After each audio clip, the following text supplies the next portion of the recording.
remember David Cameron saying that he was going to have it down to the tens of thousands. What's happened? Well, since that period, we've had a pandemic, and the NHS has been given a huge amount of money to recruit new staff to help to catch up with the consequences of that. We've had the war in Ukraine. We've had the crackdown from China on people living in Hong Kong, all of which have meant that the UK has stepped forward to do what it needs to do, either in the interests of our own people and our economy, or to help those most in need in the world. And that's why those numbers are rising. Are we doing what the most needy in the world want? I'm obviously reflecting on stopping the boats. Well, a large number of those who are in those figures are people who fled through the scheme set up to support people from Ukraine, people who've been given the right to come to the UK from Hong Kong, and of course people who continue to come from Syria and Afghanistan.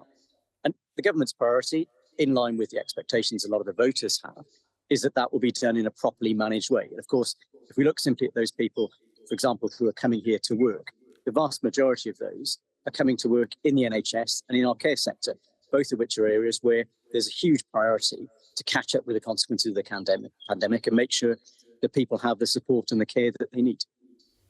And yet we still need more workers, according to farmers and the like. That's entirely correct. When I hear from businesses in my constituency, the big thing that's holding them back from growth is the inability to recruit the staff that they need. So clearly, we are going to need to see a significant number of new arrivals to fulfil those jobs. We also need to be training people in the UK, in other parts of the country, encouraging them to move to where the work is. And it's going to be a combination of those things in the medium to long term that will make the difference. So we should welcome significantly more people into the country, is what you're saying, Mr. Simmonds? It is both an economic necessity and part of a response which any sensible government would have to the things that are going on in the wider world. We need to recognise that there are hundreds of millions of people that are displaced across the world by a combination of natural disasters, war, conflict, oppressive governments. And the United Kingdom, as a global nation that is part of the leading countries in the world, responding to make sure that we have as much peace and stability as we can bring about, will need to do its part within that, which will include taking in some refugees. But the issue, again, with the small boats is that we want to make sure that that's done, as we have seen through, for example, the Ukraine scheme, the Syrian scheme, the Hong Kong scheme, rather than happening in an uncontrolled way in the hands of criminal gangs. Just to clarify what the situation is then as far as the Conservative manifesto is concerned, I'm sure that there was a limit in numbers that we were told to expect. All governments set out in manifestos what they hope to achieve. But of course, we've seen an unprecedented series of world events since that manifesto was first put before the British people. And I think people look around at what's happened. They've seen the effects of the pandemic. They've seen that the NHS is recruiting huge numbers of doctors and nurses to catch up with the consequences of that. They've seen that people with a good, solid connection to the UK, like people from Hong Kong, like people who served the British Armed Forces in Afghanistan, find themselves in desperate need, who have a right and an expectation to come to this country. They've seen what's happened with Vladimir Putin's invasion of Ukraine. And the UK, like many other countries across Europe, has opened its doors to refugees, but many of whom in due course will want to go back to their home country. But whilst they're under direct threat, whilst there are bombardments that we see on the news going on every night and every day, the British people quite reasonably would say that those people can find a place of safety, a safe haven here in the United Kingdom. You don't seem to be, if I might say so, Mr. Simmonds, in step with some of those within your party. I'm thinking particularly perhaps of the Prime Minister and also the Home Secretary.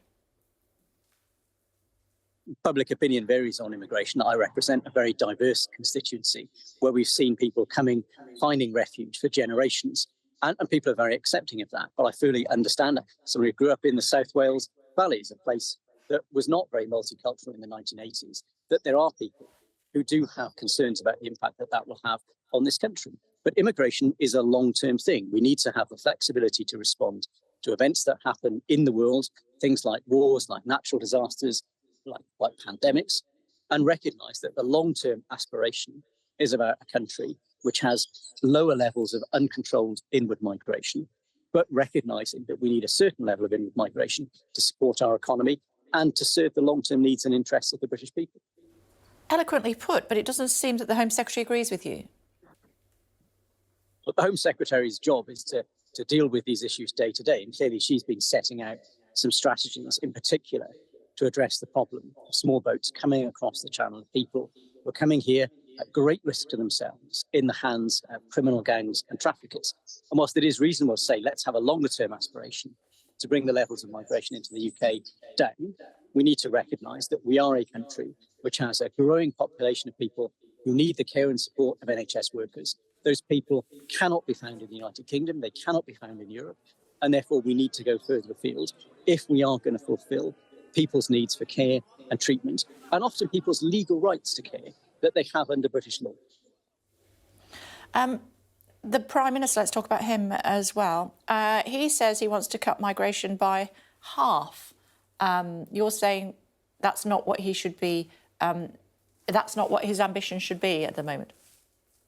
Well, cutting immigration by half is probably a reasonable aspiration, because we know if the work that we've been doing to support Ukraine, the consequences of what's happened in Afghanistan, and the reducing numbers of people coming from Hong Kong, we're already beginning to see a reduction in those numbers, comes about, then the figure that we've seen published for the last 12 months, or coming out this week for the last 12 months, will reduce significantly, probably by half anyway. But we do need to make sure that the numbers arriving, for example, foreign students, who are often a really important part of trade deals, education being a huge British export, and seeing countries like India saying it will be a condition of a trade deal with the UK that they'd want to have far greater access for their students to British universities. We need to make sure that we have the flexibility to do what we need to do to support our economy, to support our people. Mr Simmonds, predictions are that net migration could be up to 1 million when we see the figures on Thursday. What's your expectation? Well, that sounds not unrealistic, and given everything that's happened, specifically that we opened our doors to people from Ukraine, like many other countries did. We've supported proactively people who work with our armed forces in Afghanistan, and people from Hong Kong with long-standing connections to the UK have been given the right to come here, all of which will have added many hundreds of thousands to that number. So that certainly sounds like a plausible figure, set alongside the huge recruitment drive which the NHS has been on, recruiting doctors and nurses from wherever they can be found. Those things will contribute to a higher figure in the short term. Have you ever had a speeding fine that you thought, oh, I want to go on a driving course so that I don't have to take the points? No, I'm afraid not. Good for you. Well done. I think most people have, including the Home Secretary. It looks as though she potentially has broken the ministerial code again. What's your view? The Prime Minister is going to take advice about what the appropriate way forward is.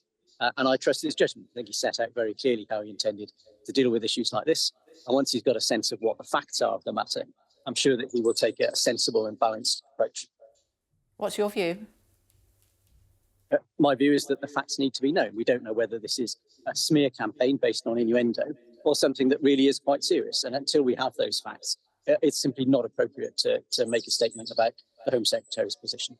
No, but if she's broken if she is found to have broken the ministerial code again, then, you know, that's a bit careless. Twice in a year, isn't it? And if she hasn't, then clearly the situation's very different. That's why we need to know the facts.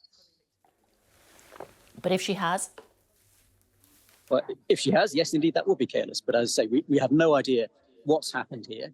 At the moment, we just have a few small details that have been reported. And that's why I know the Prime Minister will want to consider exactly what's gone on, and will take a view based on that wider knowledge of what's behind this.